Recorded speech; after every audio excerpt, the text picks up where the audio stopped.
पूजा तो विशेष रूप से मानसिक ही होनी चाहिए। बताया हुआ करना उचित है, क्योंकि जब तक हम बताए हुए को जानेंगे नहीं, समझेंगे नहीं, तो सत्य तक पहुँचेंगे नहीं। लेकिन यहाँ पर सोचने वाली बात यह है कि बता कौन रहा है। अगर हम सभी की सुनते हैं तो जो स्वयं बंधन से मुक्त नहीं हुआ है, उससे अगर हम ये कहेंगे कि तू ऐसे रस्सी खोलेगा और बंधन से मुक्त हो जाएगा, तो फिर बात बड़ी हंसी वाली हो जाएगी, मजाक वाली हो जाएगी। सबसे नहीं पूछना है, अपने सद्गुरु से पूछना है। उनसे पूछना है जो उस मार्ग पर मंजिल को पा रहे हैं या पा चुके हैं। उनसे पूछना है, उनसे पूछे हुए मार्ग पर चलना है। लेकिन बाद में करना तो फिर स्वयं के भीतर से निकला हुआ ही है, क्योंकि कोई किसी के जैसा नहीं हो सकता। अर्जुन अर्जुन है, कर्ण कर्ण है। युधिष्ठिर जी अर्जुन की तरह नहीं हो सकते और अर्जुन युधिष्ठिर की तरह नहीं हो सकते। मीरा सबरी की तरह नहीं हो सकती, सबरी मीरा की तरह नहीं हो सकती। सबरी भगवान को चख कर खिलाती है और मीरा भगवान के चखे हुए को, जहर को भी अमृत बना देती है, उसे पी जाती है। तो सबकी परिस्थिति अलग अलग है, सबका जीवन अलग अलग है। इसलिए ये कहना कि मनमुखी हो जाओ ये भी गलत है, और ये कहना कि सब कुछ बताया हुआ ही करो ये भी गलत है। तुम्हें भीतर की भी सुननी होगी और बाहर की भी सुननी होगी। बुद्धि और मन का संगम करना होगा, तुम्हें उन दोनों को मिलाना पड़ेगा। तुम्हें भीतर और बाहर में सामंजस्य बैठाना पड़ेगा। इतनी समझ तुम्हारी होनी ही चाहिए कि भीतर में और बाहर में तुम्हारा सामंजस्य हो जाए। एक बार एक बड़ी पुरानी कहानी है कि एक चोर था और उस चोर का बड़ा नाम था, कभी पकड़ा नहीं गया। तो उसका लड़का कहता था कि बाबा मुझे भी चोरी सिखा दो तुम्हारे जैसी। तो वो इतना ध्यान नहीं देता था। एक दिन तो पीछे ही पड़ गया, आज तो मैं संगी जाऊंगा। बाप ने कहा ठीक है चल। गए, एक घर में चोरी करने के लिए घुसे और उस कमरे में बता के कि तिजोरी फलानी जगह है, और बाप तो निकला और बाहर से कुंडी और बंद कर गया। तो लड़के ने सोचा कि बाप ने मुझे मरवा दिया। अरे पूरी तरह से फंसा गए मुझे। अब वो बिलबिलाया, बहुत जोर बिलबिलाया, करूं तो करूं क्या। सुकीवाड़ में नाखून मारने लगा, इतने और हल्ला और मचा गया, चोर चोर चोर चोर चोर। तो लड़के ने सोचा कि तो बाप ने ही, वैरी ही है, एक तो बंद कर दिया कमरे में, ऊपर से हल्ला और मचा दिया, मरवाने का पूरा इंतजाम कर दिया। कुछ समझ में नहीं आया। सो गेट में नाखून मारने लगा, हल्ला तो मची रहा था, चोर चोर चोर चोर। तो लोग इधर उधर अपना प्रकाश दिया जलाए, मोमबत्ती जलाए, इधर उधर घूम रहे थे। तो एक लड़की ने सोचा कि इस कमरे में बिल्ली बंद हो गई दिखे, तो उसने उसकी कुंडी खोली।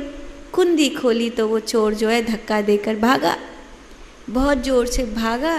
तो लड़की ने खूब तेज हल्ला मचाया कि यहाँ से भागा, तो पूरा गांव उसके पीछे हो लिया, पूरा गांव पीछे हो लिया। भागा भागा भागा भागा और कुछ समझ में नहीं आया उसे।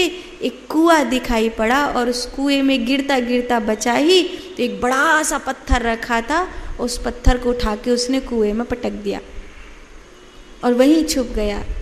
जब पूरा गांव इकट्ठा होकर के आया तो उसने देखा, अरे राम राम राम राम, लगता है बेचारा कुएं में गिर गया।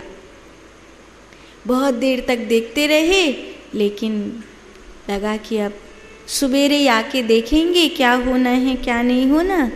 और देखते देखते पूरा गांव चला गया। घर लौट कर आया तो बाप जो है कंबल ओढ़ के सो रहा था आराम से। आंखों में आंसू झिर रहा, बहुत जोर से गुस्सा में बोला, मुझे मरवाने के लिए वहाँ छोड़ आए और यहाँ कंबल ओढ़कर सो रहे हो। तो बाप ने कहा, कल से तू मेरे साथ चल सकता है। बस ऐसे ही भगवान करते हैं। भगवान हमारी परीक्षा करते हैं, तो हमें जो कहा जा रहा है उसको भी सुनना है, और जो भीतर से निकल रहा है उसको भी सुनना है। और केवल व्यक्तियों की ही नहीं सुनना है, पेड़ पौधे, हवाएं, ग्रह नक्षत्र, कुंडली, सबकी सुनना है।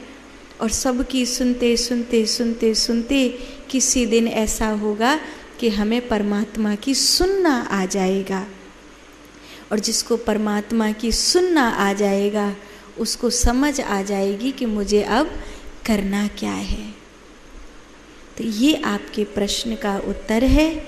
तो पहले सुनना सीखिए, समझिए, पर ऐसा मत करिए कि सबके सुनने में अपने भीतर की सुनना छोड़ दें। ऐसा मत करिए, क्योंकि भीतर की सुनना भी बहुत ज़रूरी है। जिसको भीतर का सुनना नहीं आता उसको उसका बाहर का सुनने का कोई फायदा नहीं है। एक आदमी था, बड़ा दुखी था, जो जो कह देता था तो वो वही करता था। किसी ने कहा ये यज्ञ करा लो ठीक हो जाएगा, मकान बदल लो ठीक हो जाएगा, ये अंगूठी पहन लो ठीक हो जाएगा, ये कर लो वो ठीक हो जाएगा। जो जो जिसने बताया, जैसा जैसा बताया वो सब किया। धीरे धीरे तो इन सबको करने में पैसा भी खर्च होने लगा, दान दक्षिणा देनी पड़ती थी सबको। तब उसे पता चला कि एक बाबा ऐसे हैं जो दान दक्षिणा नहीं लेते और क्या नाम है यूं ही बता देते हैं। तो उनके पास गया, बोला बाबा मैं बहुत दुखी हूँ, मेरे दुख से दूर होने का कोई उपाय बताओ। साधु बाबा ने कहा बता तो दूंगा पर तू कर नहीं पाएगा। बोला कर लूँगा। बोले बड़ा ऐसा सस्ता उपाय नहीं है, बड़ा मतलब कठिन उपाय है। तो बोला जितना दान दक्षिणा होगी मैं दूंगा, आप बताओ तो। बोले दान दक्षिणा तो बहुत छोटी चीज़ है, इतना छोटा उपाय नहीं है, और बड़ा है। तो बोले आप जो कहोगे, शारीरिक श्रम कहोगे वो भी कर लूँगा, एक पाँव से कहोगे तो एक पाँव से खड़ा रहूँगा, व्रत करवाओगे तो व्रत कर लूँगा। बोले नहीं, इससे भी बड़ा उपाय है, ये भी छोटा है, इससे भी बड़ा उपाय। तो करना क्या है? जब शरणागत हो गया तो फिर साधु बाबा ने कहा ये करना है कि बस चिंतन कर, मैं सुखी हूँ, मैं सुखी हूँ, मैं सुखी हूँ, मुझे कोई दुख नहीं है। तो बोला ये कौन कठिन बात है, कर लूँगा, इतना सा मंत्र जाप करना है, मैं सुखी हूँ, मैं सुखी हूँ। बोले हाँ मैं कर लूँगा, इतना सा मंत्र, हाँ बस इतना ही मंत्र करना है, मैं सुखी हूँ, मैं बोला ये तो मैं कर लूँगा। पूरी रात करना, हाँ पूरी रात करना, यहाँ से जाएगा ना तो पूरे रास्ते करते हुए जाना, घर में पूरी रात करना, फिर इसकी साधना करना और 5 दिन बाद मेरे पास आना। तो बोला ये तो मैं कर लूँगा, बहुत आसान है। सो वो गया। तो जब जाने लगा तो पीछे से महात्मा जी ने कहा वो इसका एक परहेज और है, वो मैं तुम्हें बताना भूल गया कि इस मंत्र को जाप करने में बंदर की याद मत करना। तो बोला बंदर की याद मैं क्यों करूँगा, बंदर तो मेरे दिमाग में कभी नहीं आता। बस बोला हाँ वो ही नहीं आने देना, बाकी सब ठीक है।